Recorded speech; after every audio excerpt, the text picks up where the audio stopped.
Okay, this is a review of a synapse, which is going to describe where two neurons meet up. And so on one side of the synapse, we have a presynaptic neuron, and you could think of this as neuron number 1. And then we've got our postsynaptic neuron on the other side of the synapse. And so that would be neuron number 2. And so I'm going to start by drawing the axon terminal of my presynaptic neuron. So remember, at the axon terminal, we have something called a terminal button, where we have this expansion. And part of what we have in that expansion are synaptic vesicles. Okay, so the synaptic vesicles are going to be stored in this terminal button.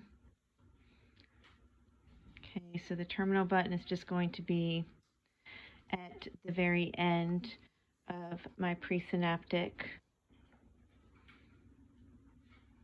neuron's axon. Okay, so remember the structure of your neuron.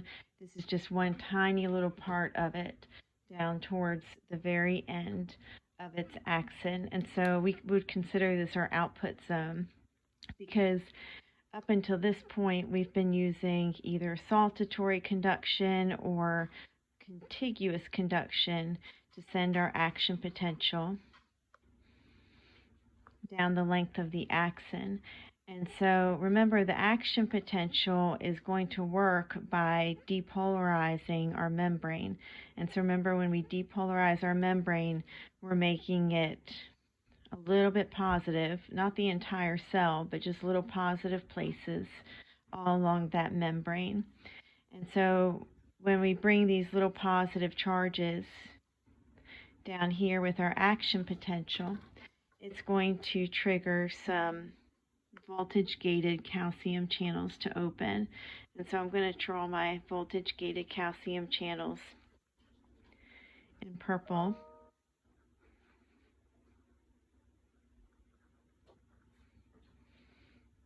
Okay, so one thing to appreciate about my voltage-gated calcium channels is that they're responding, they're going to open, they're triggered by the change in voltage, and so they're going to open when we get all these positive charges down here in our terminal button. Now, calcium is very similar to sodium. It's going to have a high concentration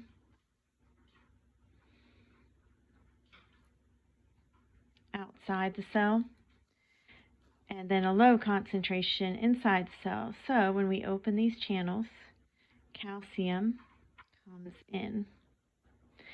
Okay. Now when calcium comes in, it's going to trigger the exocytosis of these synaptic vesicles. And so remember, inside the synaptic vesicles, we've got our neurotransmitter. I'm going to draw my neurotransmitter with these little green dots. And so now we can allow our synaptic vesicle to move to the membrane and fuse with it to release that neurotransmitter, okay, into the synaptic cleft. So there goes my little green neurotransmitters. And remember, their release is triggered by the entry of that calcium. So that kind of gets us through our presynaptic neuron. Now we have to think about who's on the other side, the postsynaptic neuron. And so on our postsynaptic membrane, this would be considered the input zone. Okay, remember that was the output zone for our presynaptic neuron. So this is going to be the input zone for our postsynaptic neuron. And so in order to convey our message that we're trying to send with these little green neurotransmitters, we're going to have some channels on our postsynaptic neuron's membrane. Okay. I'll draw a channel that's closed like this, and then these ones would be open. Okay, that's a closed channel. So the way that we get these channels to open is by attaching our neurotransmitter to them. So when the neurotransmitter diffuses across our synaptic cleft, it attaches to these channels on the postsynaptic membrane and opens them. So I put my green dot, my neurotransmitter, on all the open channels. Right now, these channels are what we consider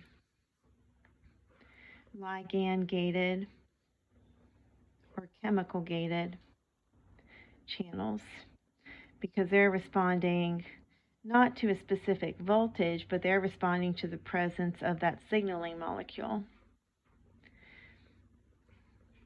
Now, the nature of these channels, like we got them open, but depending on what they're for, they could do different things to our postsynaptic neuron.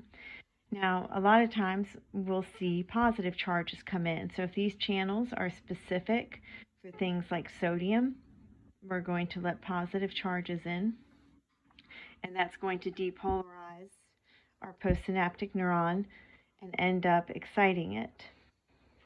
Okay, when we make it more positive and we depolarize it, we're going to end up exciting that postsynaptic neuron.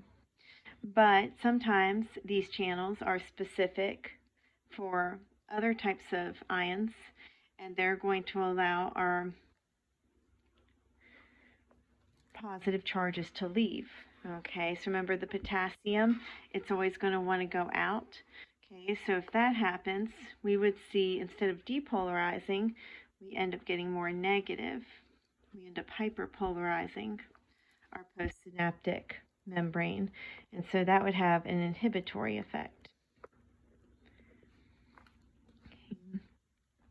Now, the type of channels that you have on your postsynaptic neuron is going to depend on that specific synapse and this specific neural pathway, and so that's what's going to determine if we end up exciting it or inhibiting it, okay, by making it more negative so it gets further away from threshold.